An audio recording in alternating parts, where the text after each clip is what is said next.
Pour commencer à utiliser SolidWorks, dans cette classe, nous allons en apprendre un peu sur l'interface et quelques options fondamentales. Allez, on y va. Notez l'interface initiale, où nous avons accès à certains menus, commandes et panneaux, à travers lesquels nous pouvons configurer les paramètres du logiciel. Nous réparons les menus à travers ce bouton. Dans le menu Fichier, nous pouvons créer, localiser et ouvrir des fichiers, et nous avons encore une liste de fichiers utilisés récemment. Cette liste est également accessible en tapant la lettre R du clavier. Dans le menu Affichage, nous pouvons définir les boîtes à outils qui seront visibles dans cette interface initiale, et d'autres compléments, tels que le volet des tâches.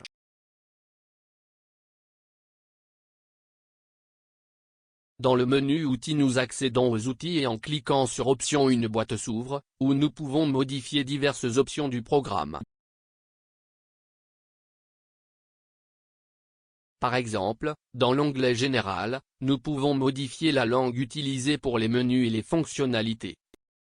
Dans l'onglet Modèles par défaut, nous pouvons définir l'emplacement à partir duquel les modèles seront accédés. Dans l'onglet Sauvegarde récupérée, nous pouvons définir les options de sauvegarde en choisissant un emplacement pour enregistrer les, ainsi que l'intervalle auquel ces copies seront enregistrées. Les paramètres définis dans Options Système affectent tous les fichiers SolidWorks. En cliquant sur Réinitialiser, toutes les modifications seront ignorées et les paramètres par défaut seront appliqués. Nous avons cliqué sur Annuler.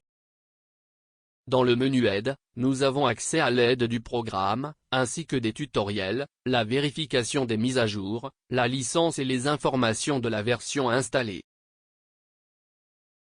Les icônes insérées dans cette barre peuvent être modifiées, comme nous le verrons ci-dessous dans le cours. Ils sont importants dans la mesure où ils permettent un accès rapide aux principales fonctions du logiciel. Commençons un nouveau fichier de pièces en cliquant sur l'icône Nouveau et en choisissant Pièces.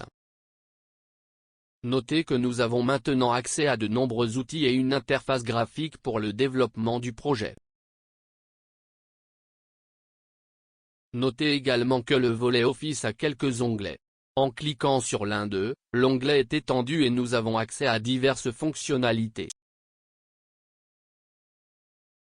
On peut l'épingler à travers ce bouton. En utilisant le menu Fichier et l'option Ouvrir, nous ouvrons un fichier créé dans SolidWorks. Ensuite, à travers le menu Fenêtres, nous allons réorganiser les fenêtres afin de montrer tous les fichiers ouverts. Nous cliquons sur l'option Tile Horizontally et voyons que tous les fichiers ouverts sont affichés horizontalement séparés. Nous avons terminé cette leçon où nous avons commencé à utiliser SolidWorks 2013, en effectuant les premiers réglages, en naviguant dans les menus et en apprenant un peu à connaître l'interface.